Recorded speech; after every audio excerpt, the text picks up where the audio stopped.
Good morning, welcome to another week on the allotment. It's the first May bank holiday today. It's now 5:45 as the sun rises, and you can hear traffic on the road starting to build already. It's a lovely morning. They were warning of a frost this morning. Well, we haven't even had a grass frost here, but it's been down to about 3 degrees, so I've had a little wander around. I don't think it's done any harm. Everything that's out here has sort of got used to the colder nights at the moment. And it's a funny time of year because we're not really moving forward with the weather. It's not improving. We've had several periods of really warm weather, notably in February, and Easter was lovely. And of course today's going to be a nice day, but it's the nighttime temperatures that aren't helping us move forward. So things like beans, as in French beans, runner beans, I'm holding on to all those in the greenhouse, and I'm waiting for the nighttime temperatures to improve. However, that said, I've got all day up here, looking forward to another day of pottering on the allotment. Nothing specific today. It's that I've reached that lull again where everything I can get out is out. The broad beans are moving along, the parsnips seem to have survived the slugs. So everything I can do is pretty much done. I'm on top of my weeding, amazingly. A little bit of trimming around the edges of things, but I'm really just spending the day fine-tuning, I would say. I would like to just say one thing, that having had a wander around, I am not impressed with the Nemesis product, Nemeslug. I put it down about 2 weeks ago and I've lost an awful lot of stuff. I've just had a wander around my brassica beds, the ones with this Enviromesh on, and the Enviromesh is doing its job, but everything's being eaten. I mean, I've got red and green cabbages that are just little stalks left. The leaves have completely gone. So the Nemeslug thing, I'm not impressed. I'm not saying it's not working, but slugs are still eating my crops, and that was why I bought it, to stop that. So that's not worked. And I wouldn't recommend it. Maybe it's got something to do with the fact that we are experiencing extraordinarily dry weather, and of course they need the soil to be wet to move about. So maybe it's that. Maybe I'm being unfair to the product, but I can't help that. I watered them in on a wet day, and so they should have done their business, and it hasn't. And, you know, I said when I put it down, the trouble with the product is you can't see it working. Well, the only way to see it working is that you have slug damage-free products, crops, and I don't. Mine are being eaten to pieces just like they were before I applied it. So enough said about that. But yeah, a day on the plot where I love to be. A nice warm day, hopefully, once the sun rises. But I think, as is becoming customary, the first thing to do, after my family visited yesterday and I had to use 3 clean mugs because they all wanted a cup of tea, I've got some washing up to do. Not done that very often here. So I've got that to do first, but while I'm making the hot water, might as well put some in a cup with a tea bag and have a cup of tea.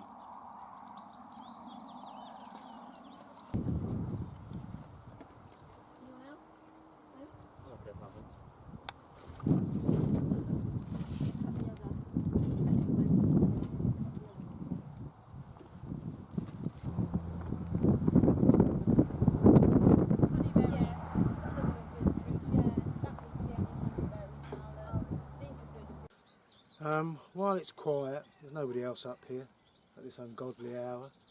Thought it might be interesting just to have a quick wander around the site and look at all the other 17, well there's more now, plots.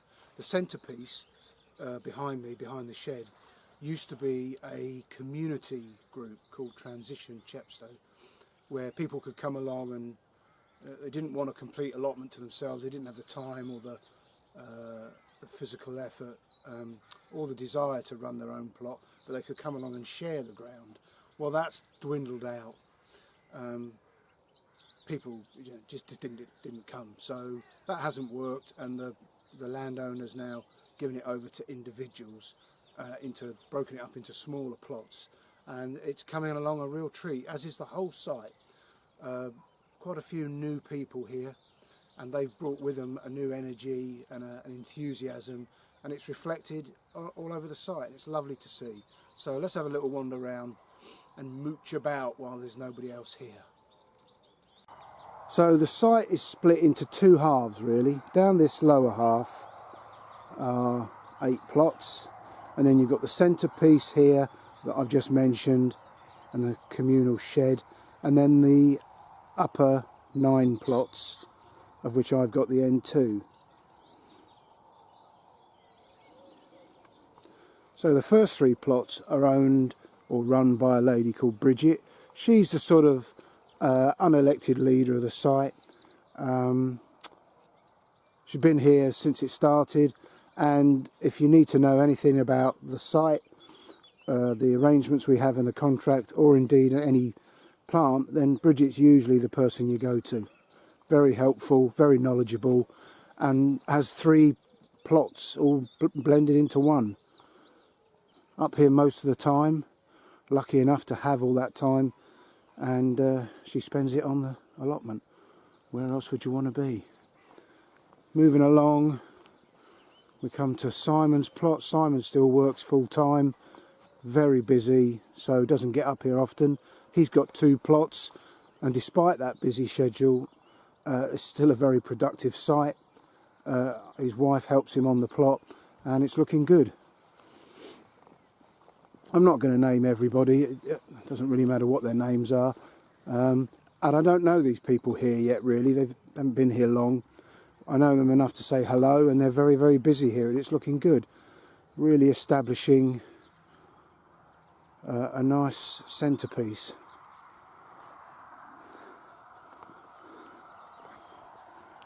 I will mention Barry and Margaret, what they've achieved actually with the help of Simon. Simon's got his own rotavator, so when Barry and Margaret took this plot over, it was a mess.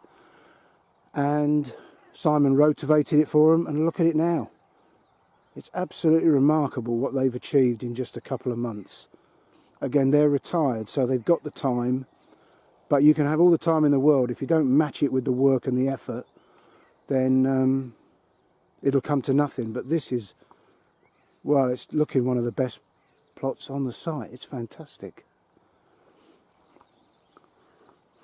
Barry's really struck gold with his wife Margaret. She works like you wouldn't believe. She can dig better than any fella I know, and dig it well and thoroughly. And between them, they've got a marvellous plot.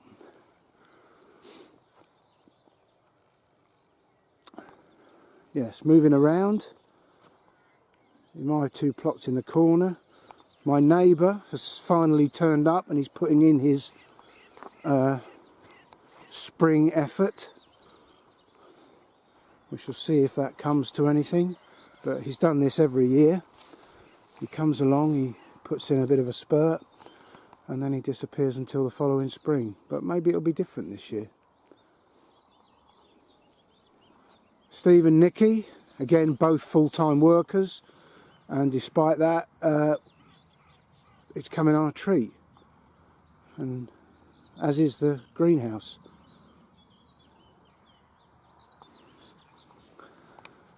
Then we come to the premier plot on the site. This is John. Again, John is retired, and it's been an education to watch his effort. His potatoes look fantastic. I haven't got one out of the ground yet. What's he feeding them? Everything on his plot is manicured to the nth degree. He's a perfectionist. He puts the time in. He's got the patience of 10 saints. It's remarkable.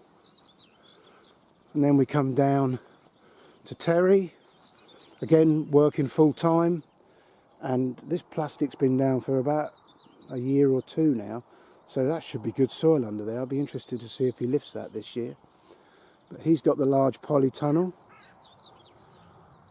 and again have to wait and see what happens on here this year. The next plot is Lima. Lima works away, so her family do their best to look after her plot. And then these last two, again, new people come in, taken over, and they're really turning it around. It's lovely to see. Everything shows effort and production. And then this last plot, where people are now starting to pile up their rubbish, which we'll have to burn at some stage, we've used that each year to grow the communal pumpkins. And we'll have to get on with that pretty soon, or this is going to become overgrown. And then we have our sort of leisure area with our water trough. And I'm back round to where we started. So I hope that gives you some idea of the small plot we've got here. As I've said before, it's land share, not allotments, so it's not council owned. So we don't have the fear of that modern scourge where councils, for a short-term gain, sell off their land to these cynical developers and throw people off the land. Hopefully we'll be okay here.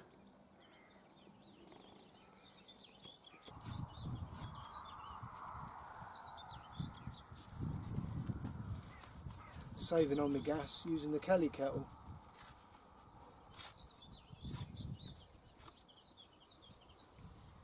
Only trouble with the Kelly kettle is it doesn't whistle when it boils, but so be it.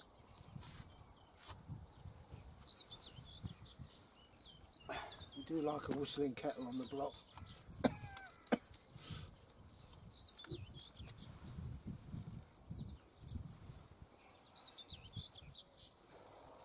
I've lost that many red cabbages to the slugs now, but I've luckily got spares in the greenhouse at home, so they're coming up. I'm not putting them in yet because again they're just too young and tender to get past the slugs, and the slugs will just eat a lot. But I'll keep them here for a week or two, and then when I feel a little more confident, I'll plant them in the stead of the ones that have been eaten. But what's to stop these being eaten? I don't know.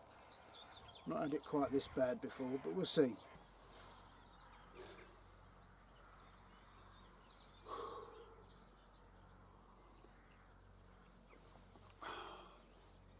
Well, it's only early and I've had a disaster on the plot.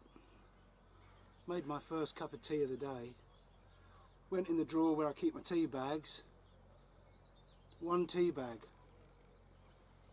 One tea bag. So it begs one of those lifetime important questions. What do I do? What would Bear Grylls do now? Do I go home and get some more tea bags? It's still early, there's no traffic about. I can reuse the tea bags I've used. They'll still have some flavour in them, but that's a bit sad. Do I wait for other people to get up the plot and hope that they've got some tea bags in their sheds? It's a dilemma. What was I thinking? Anyway, to allotment matters, these are the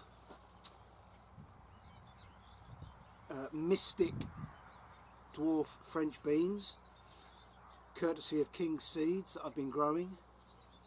Plants could not look healthier, really pleased with them. And I'm going to put them in today. I've got this sort of nagging thing in the back of my mind that says they're still quite small and you'll come back tomorrow and the slugs will have chewed a lot. But you know, at some point you've got to have faith that this is how you grow things. You grow them on as seedlings, and when they've developed to that, you put them in the ground and away they go. Other people manage it all over the site. It just seems that whenever I do it, they get chewed down to stumps. But anyway, they're going in, for better or for worse. I'm really pleased with how they look now, and I just hope that the slugs don't get them all. These are, again from King Seeds, part of the trial. These are tomato honeymoon, and as I pointed out on a previous video, I had 6 seeds in the packet. Of the 6 seeds that I planted, 4 germinated, and this is the runt of the litter, planted at the same moment. How does that work? Anyway, I'm actually taking these home. I ran out of space at home, so I brought them up here and put them in a cold frame. But I'm going to grow 2 of these inside my greenhouse and 2 of them outside in the raised bed, and we'll see what happens. But I'm fascinated how they can be so different. Anyway, they'll go in the van and go home with me. Meanwhile, this cup of tea is getting ever more special because it's the only one I've got today. Disaster.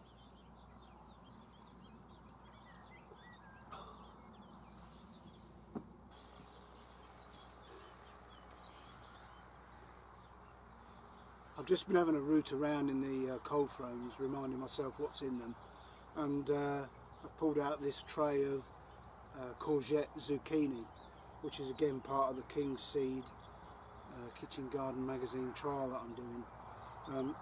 Good looking plants. I'm not sure if that's, you know, the start of small courgettes, but the plants look healthy.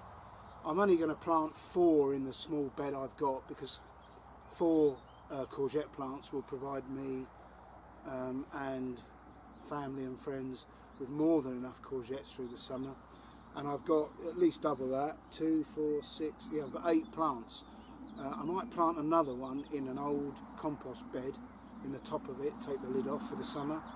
But that still leaves a few spares, and I'll keep the spares for the short term because I'm going to plant 4 today, and again the slugs will have their munch and I may need some spares. So yeah, these are looking good. I'm very pleased with the way they're developing, and I'm going to put 4 in the ground now.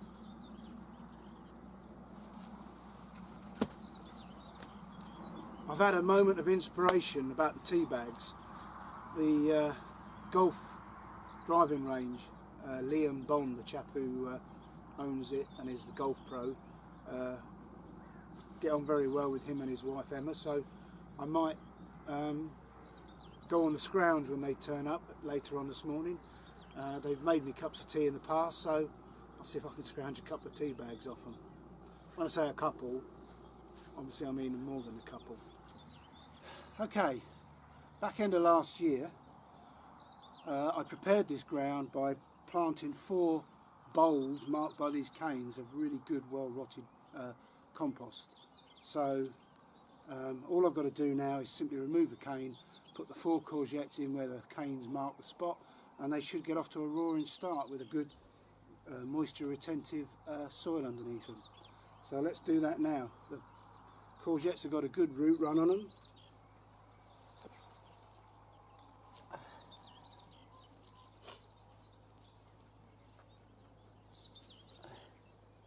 Yeah, all I've got to do now is plant the other 3 and give them a good water, and I'll come back to you.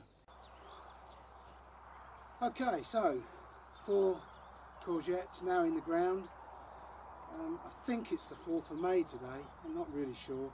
That's what I've put on the label. They were sown on the 22nd of March, planted out on the 4th of May.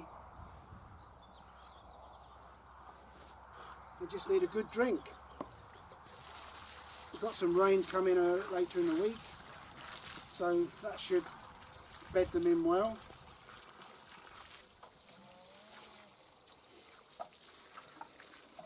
And I really expect to be eating courgettes by the end of the month. Over to you.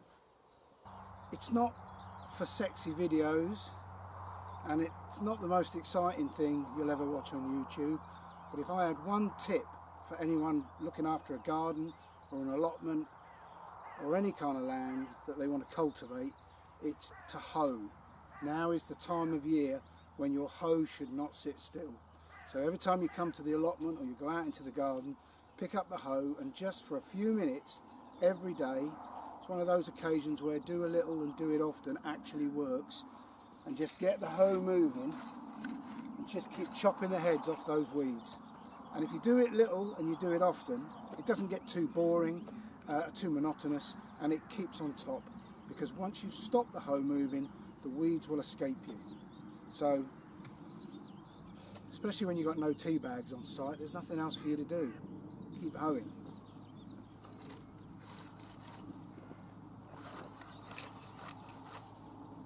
The other thing about it is it's best done on a dry day, so when you chop the heads off the weeds, they've got no moisture with which to reroot, and they'll just die on the ground. You don't really even have to pick them up unless you like to keep it neat.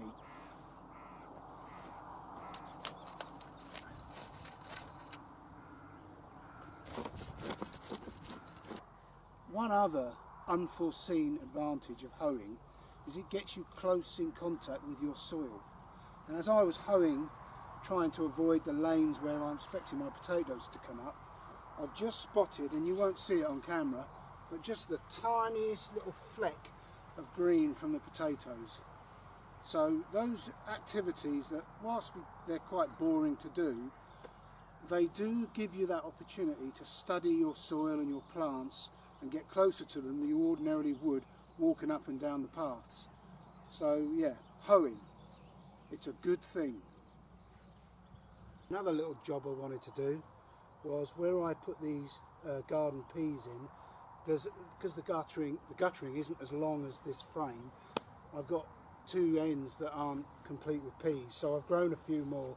They're not doing particularly well at the moment, so I thought I'd just get them in the ground, and they've got two chances, haven't they? So I'm just going to fill in this piece of the frame, and they can grow away.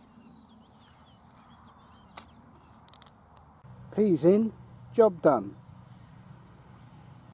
So that's the dwarf French bean mystic. Again, another king seed one. Just need a little bit of a drink, and they're on their own. And if the slugs don't completely annihilate them overnight, they might stand a chance.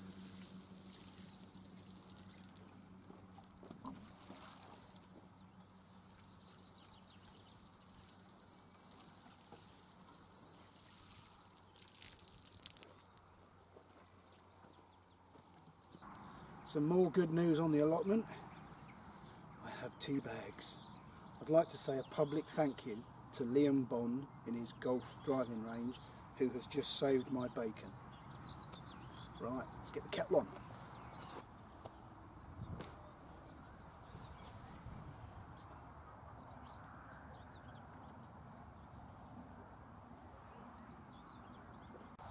There'll be all sorts of people on YouTube giving you tips and ideas on what to do when and how at this time of year. The only thing I would say, whether you are new to gardening or allotments or a seasoned old hand, the most important thing this time of the year is just to be out. Get out in the garden, get on the allotment, get out in the fresh air, leave your mobile phone behind, leave all your tablets and all that other rubbish, and just get out and breathe fresh air, get your hands in the soil, get the sun on your back, just enjoy being in the garden. I mean, you know, there's all sorts of new science in the media about, you don't need science to tell you that gardening's good for you. You don't need science to tell you that it lifts the soul when you plant something and you see it progress and flourish and then harvest it. You don't need the BBC or the media to tell you that doctors are prescribing gardening now. Gardeners have known this for centuries. So, this time of year, put down your phone, open the door, get out into the garden, drive up the allotment, and just be there and enjoy it. And have a cup of tea while you do it. Okay, I think while I'm in the mood for planting, I've got these Waltham butternut. Again, a king seed trial. Plants look okay. I think they're just big enough to go out, so I'm going to risk it. And let's hope the nighttime temperatures don't drop too low. So these are going in the ground, and start off my butternut squash. Right, that's the butternut squash, 4 of them. First 4 of the year, put in the ground. I've put a stick next to each one and a bottle on top with an open spout, and that is so that when the leaves get so big you can't see where the plant is, you just water straight into the bottle and it goes to where the plant roots are. Quite a clever idea that I got from Castle Hill Gardens, Cliff. Can't take credit for that myself.